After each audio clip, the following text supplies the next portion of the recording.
We all know regular hard sparring sessions lead to increased incidence of concussion, which can lead to major brain issues later in life. But what is boxing actually doing to your brain? How often should you be sparring to ensure you're still improving but not at the cost of brain cells? And what should you be doing right after sparring to ensure your brain has the best chance at fully recovering and obviously not leading to major brain issues later in life? So, what does boxing do to your brain? Your brain is not locked into its position. It floats in what's called cerebrospinal fluid. This therefore means that if your head is knocked, even just lightly, your brain sloshes back and forth in your skull. Hooks and uppercuts can also cause your brain to rotate in the skull, which can further contribute to brain damage. So what is the brain damage? Your brain sloshing around in your skull can cause bruises to form on your actual brain tissue, which is particularly common in the frontal and temporal lobes of your brain, which are mostly responsible for movement, problem solving, and some emotional control. Getting hit hard enough in your head will cause a concussion, which is a brain injury that temporarily alters the function of your brain. However, boxing is renowned for its high number of subconcussive hits. These are shots to the head that don't cause a full-on concussion, sometimes don't even cause symptoms of a concussion, but still have the ability over time to cause long-term cognitive issues. These longer-term threats are what scare boxers, the degenerative brain diseases. If you are hit constantly in the head, over time you're going to increase your chances of developing brain issues like CTE, Parkinson's disease, dementia, and a flurry of other brain-related issues. These diseases are of course all separate, but as an overview, they can cause memory loss, slow or shaky movement, slurred speech, confusion, and loss of coordination. All things you probably don't want later in life.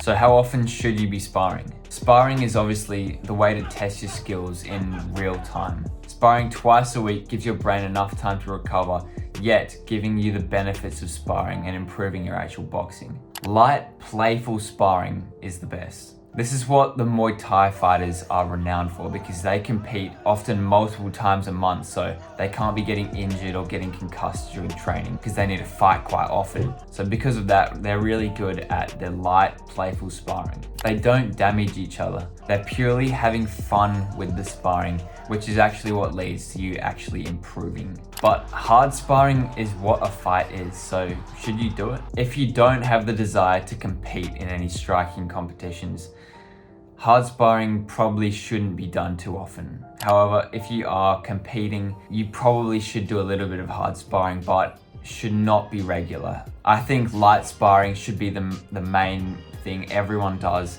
If you compete, maybe you can swap out one of those sessions for a hard sparring session, but you really have to be careful about this. So for long-term improvement in your striking, I believe sparring twice a week, light sparring twice a week, except maybe if you're leading up to a fight, is optimal. So what should you be doing after sparring to help your brain recover and decrease your risk of any long-term issues? Number one, rest. Get good sleep. I'm talking more than you usually get.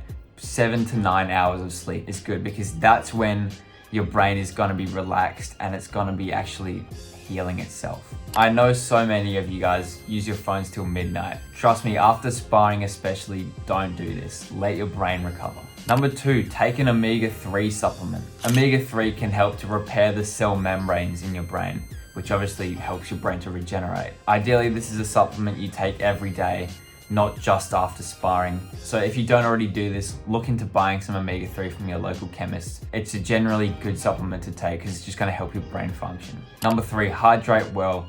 Replenish all the fluids and electrolytes lost during sparring, especially if you sweated a lot, which you probably would have. Number four, I don't need to explain this one. Avoid alcohol. Avoid drinking after sparring. Just do not do that after you spar. Number five, eat well.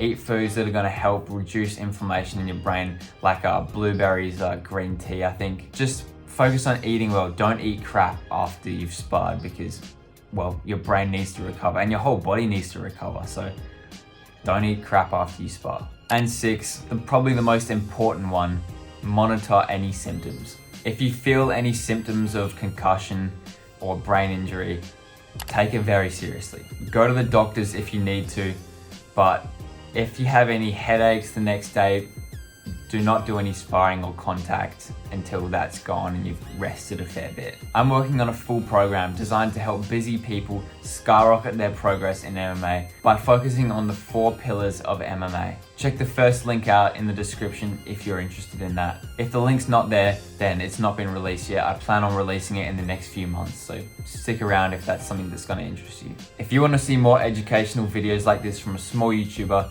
centered around helping you improve at MMA around other life commitments such as work and university, consider subscribing. Thanks for watching.